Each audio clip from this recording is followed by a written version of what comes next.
And welcome once again to Flashpoints. I'm Bob Orr. Joining me, as he always does, is Juan Zarate, our national security analyst. Juan, good to see you. Bob, great to see you. Very interesting this week. Al-Qaeda in the Arabian Peninsula put out a videotape, a propaganda tape, but this one was a little unusual. Explain to me what you think it means. Well, this is the group of Al-Qaeda members that proved to be the most dangerous affiliate of Al-Qaeda. And what's interesting with this video is it brings out Waishi, who has been the long-standing leader of Al-Qaeda in the Arabian Peninsula. It shows him with 100 or more Al-Qaeda fighters sort of having a summit outside somewhere in Yemen. And what's interesting about this, Bob, is A, the volume of people, something you and I have talked about, the number of fighters he has there. Secondly, the fact that they'd all be out together, out in the open. And third, and importantly, was his message in the video, which was a lecture to those assembled about not only the need to continue to fight in Yemen, but the need to continue to fight the United States as the far enemy.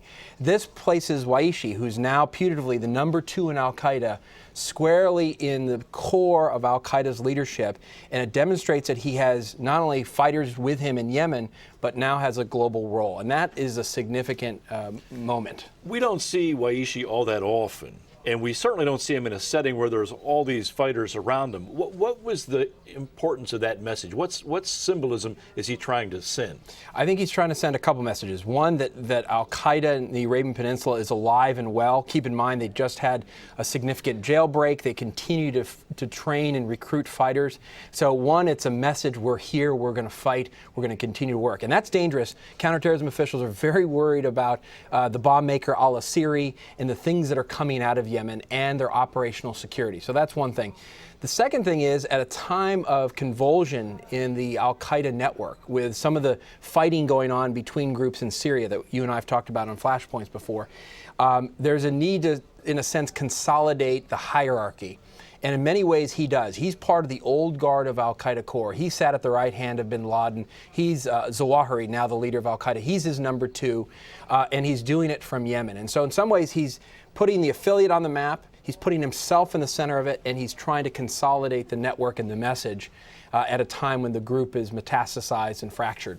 To a certain degree, the center of Al-Qaeda has kind of shifted from Pakistan, Afghanistan region down to Yemen. I mean, the core Al-Qaeda, the old Al-Qaeda, it's still there, but the big numbers and the real dangers coming out of Yemen. Yeah, and that's an interesting side note from this video.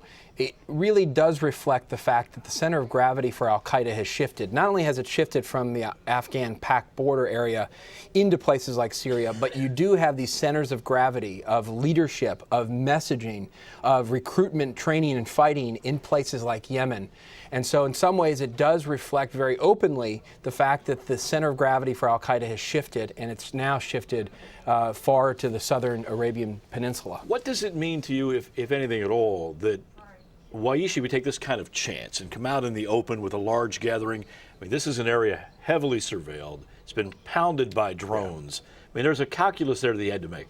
Yeah, I think he's in some ways thumbing his nose at the Yemenis, the Saudis, the Americans, the Brits, others he knows who are hunting him and Al-Qaeda leaders in Yemen. It's a demonstration of some degree of strength. And a willingness to put himself on the world stage in a way that you haven't seen from Waishi before. And so this is an interesting moment because it puts AQAP back on the map. It puts him squarely in the center of Al-Qaeda core leadership, and it's a message that Al-Qaeda in the Arabian Peninsula is not going away anytime soon. I think it's sufficient to say that's a significant threat going forward. I think that's absolutely right. Juan, thanks as always. Thank you, Bob. And thanks to you for watching Flashpoints. I'm Bob Orr. We will see you next time.